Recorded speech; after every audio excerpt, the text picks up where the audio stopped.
Taurus, tignan natin kung ano yung mensahe para sa'yo. Keep in mind na ito ay general reading lamang, kaya hindi po lahat makaka-resonate.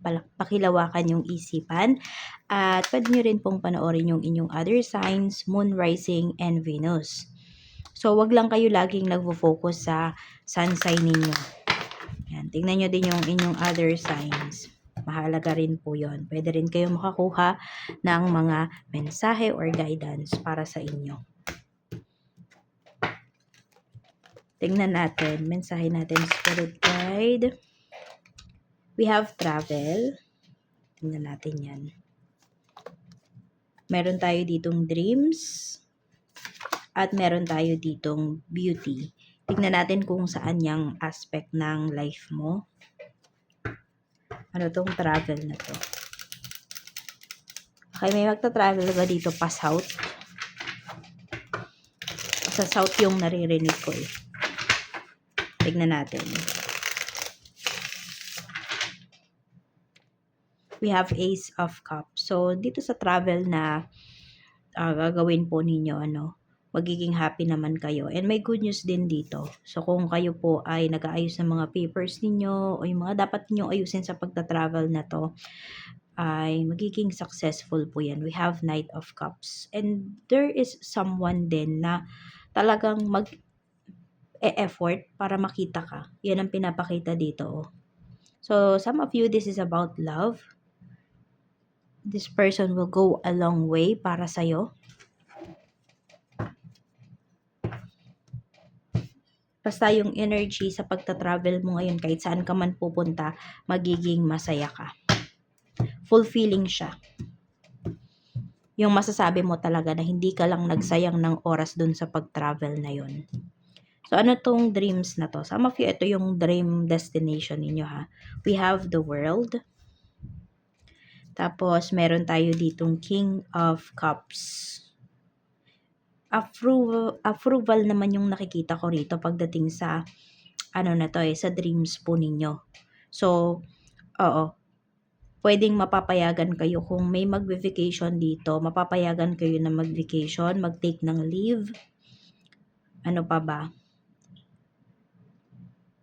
Meron dito, could be your dream person, Taurus. Okay, or kung sino man yung tao na gusto mong makasama, gusto mong makarelasyon, pwedeng magkaroon kayo ng moment nung tao na yon, or sa isang sitwasyon, sa isang pagkakataon na magkakasama kayo. And yung feelings o yung connection, pwede siyang mas lumalim. Very positive nung tao na to. Iba yung mararamdaman mo pag nakasama mo tong taong to. Some of you naman, kung meron dito na ka-deal ninyo is nasa malayo, ayun nga po, di ba? May magta-travel nga, tapos, ayan, magiging happy po kayo dito. Basta ipaparamdam sa'yo ng tao na to kung gaano ka-importante sa life niya. Ganyan yung nakikita ko. So, we have beauty, we have 7 of swords. Meron ba dito sa ilalim sa surgery? Okay, aesthetic for some of you. But let's see. Okay, yung confidence po talaga ninyo. Ayan, kasi 'di ba? Pwedeng meron kayong insecurities. And yung insecurities mo na to, mahihil mo to. So yung iba pwedeng basta may sa ilalim dito sa surgery. For some of you naman, pwedeng hindi po ito surgery. Pwedeng basta aesthetic something. Okay? Pwedeng magpapa-facial, yung mga ganyan. Magpapa-treat kayo ng buhok po ninyo.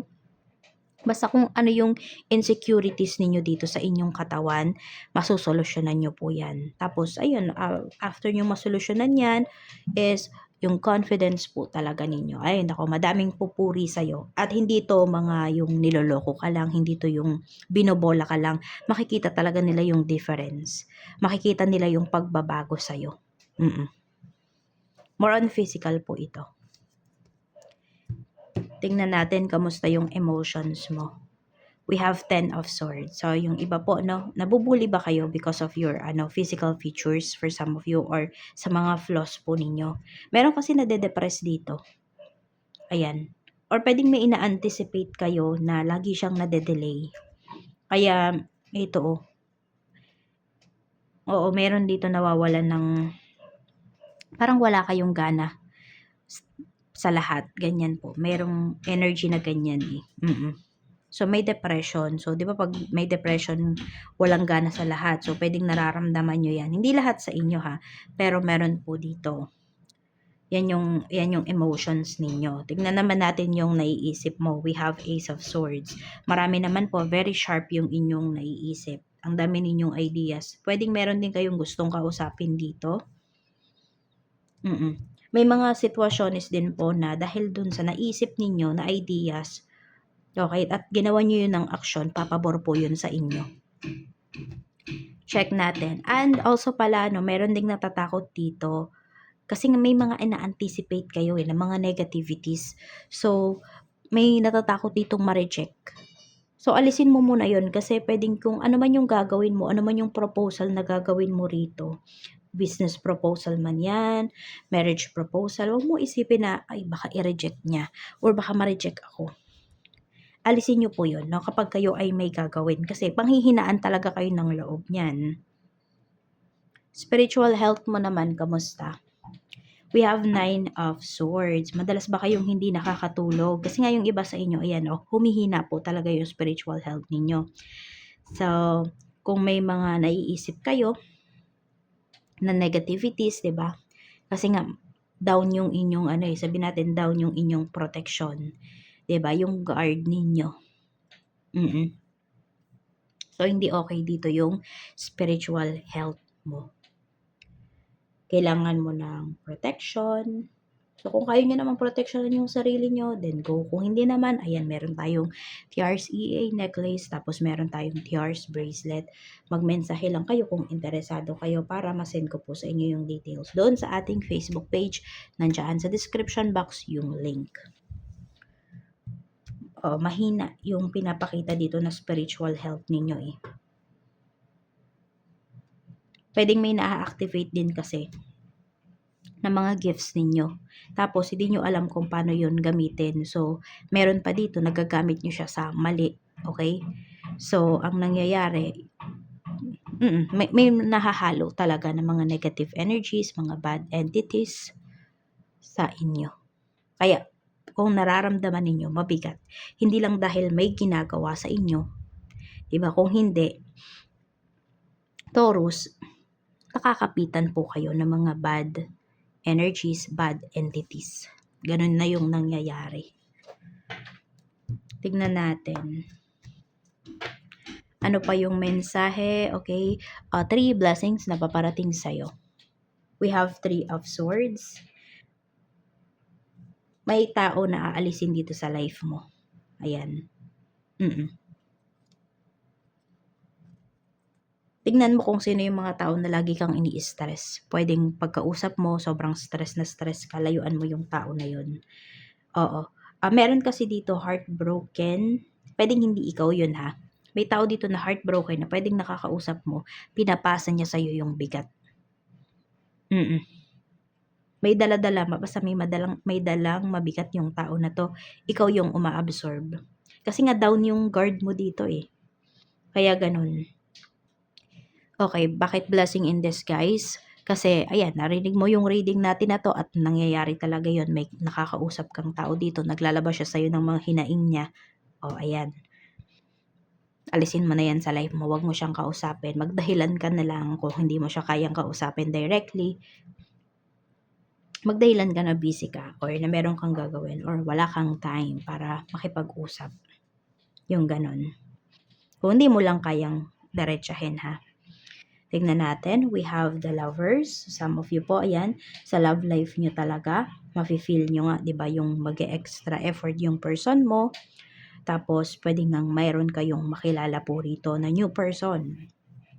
Na talaga naman na, okay, na kung ito ay ka-same frequency mo, ay lahat ng pag-uusapan nyo, lahat ng gagawin ninyo, it's a successful. Hindi ka manghihina. Kumbaga, ganun.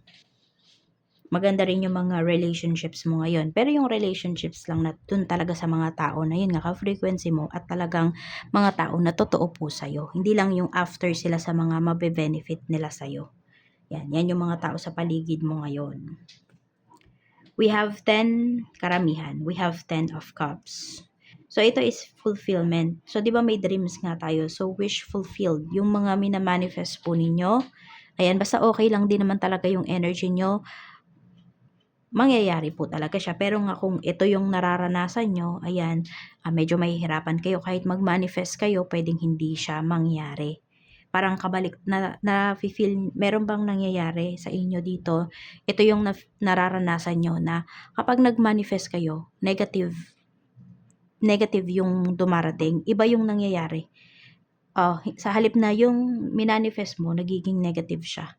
Yan po, down kasi yung inyong card. Pero marami dito, fulfilled kayo. Okay, dreams are coming true. Yan ang sinasabi po sa inyo. Kaya alagaan nyo yung inyong spiritual health, emotional health, and your psychological health.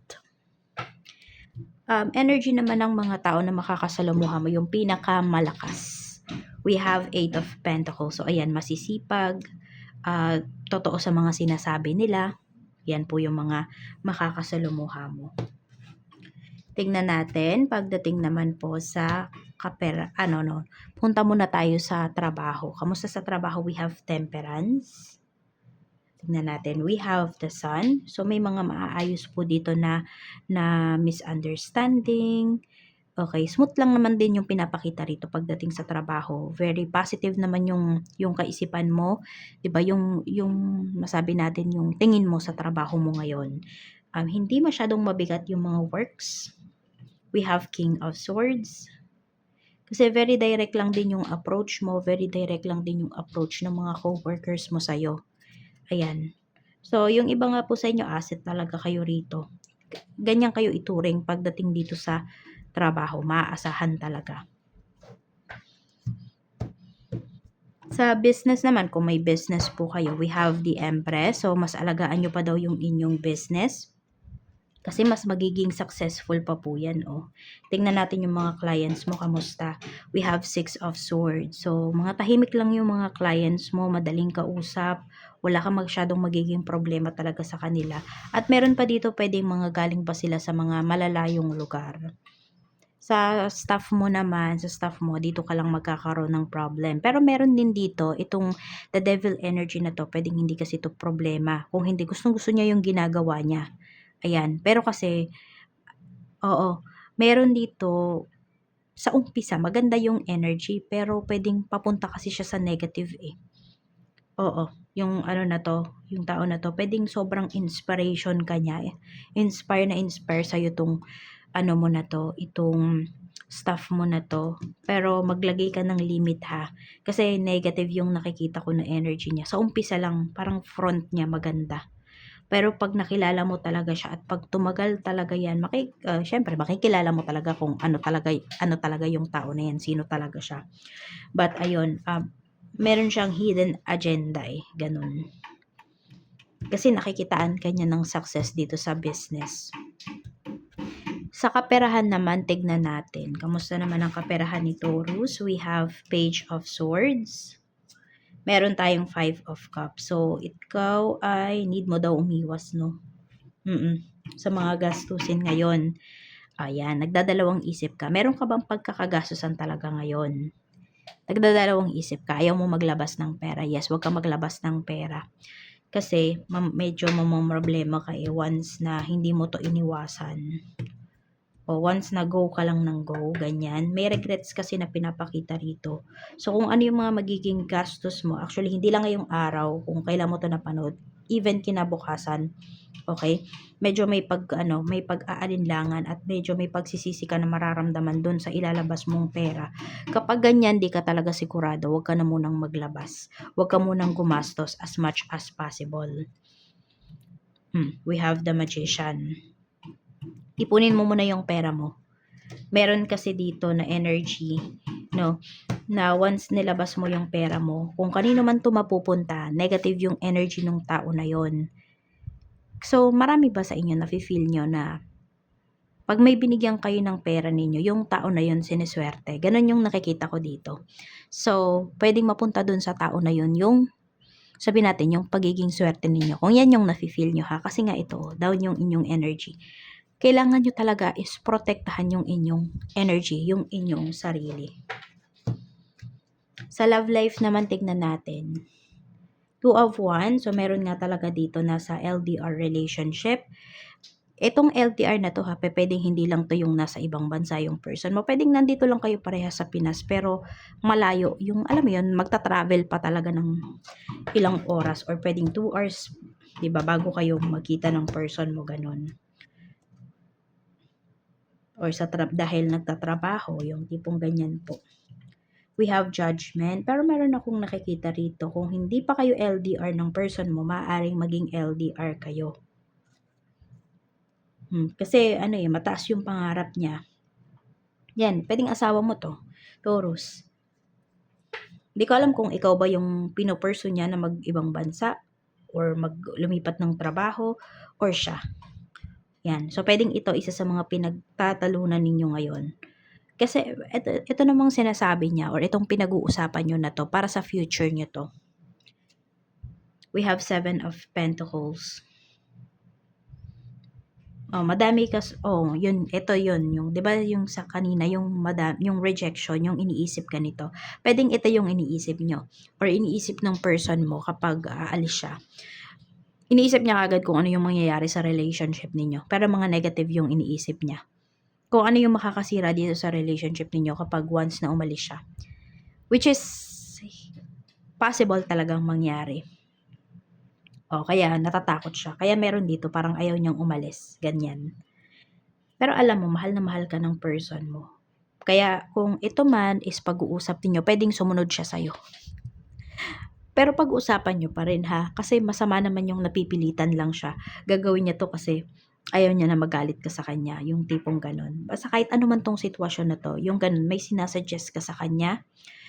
So, example lang kasi mga sinasabi ko sa inyo dahil yun. Pero madami kasi talaga yan dahil madami kayong nanonood. Basta ganun, may sinasuggest ka sa kanya, oo siya dahil mahal ka niya. Yung tipong ganun. Yun yung pinaka, nung reading natin na to, no? Itong part na to sa love life po ninyo. Mukhang sasang-ayon talaga siya. Kahit ang dami niyang naiisip na negativities towards dito. Hindi ko alam kung may takot siya sa'yo. Under mo ba siya? Ganyan. Tignan natin. Okay? Angel message naman. Angel message natin. Spirit guide for Taurus, Sun, Moon, Rising, and Venus. We have Beloved One. Sabi dito ni Archangel Chamuel, I'm helping you with your spiritual soulmate relationship.